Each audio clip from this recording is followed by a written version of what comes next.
Krabice! Tady je krabice!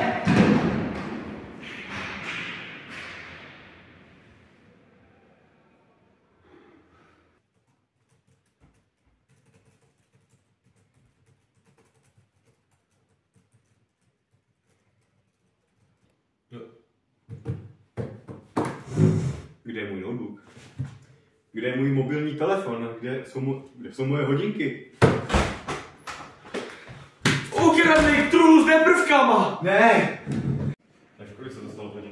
No teďko, hned jsem přiběhl. Ale já jsem tam byl sám, já jsem zkontroloval bednu, zavíral, zamykal, no já nevím, jestli jsem zamknul. No a odešel jsem. A potom se vrátím a bedna nikde. Tak běžím za vámi, strážně. Máte nějaké svědky? No jenom já říkám, že jsem to zamknul. No nevím, jestli jsem to zamknul. Dobrá. Tady to bylo. Jo, tady, pane strážně. Tak, pojďme na to. Tak, dobrá. Říkám, tady to stálo, tady. No, jak vidíte, není to tu. Dobrá.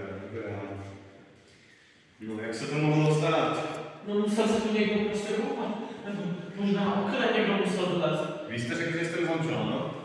No, to si teďka zrovna nejsem vůbec jistý. Možná jo, možná ne, nevím. Víte, myslím, že budu potřebovat naši pomoc. Sám to nezvládnu. Co mi zbývá, tak vám pomůžu tedy. Pojďme.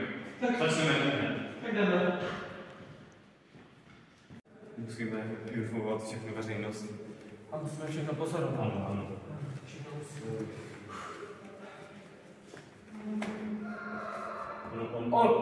On měl mobil! On měl mobil! Na ně! Ne!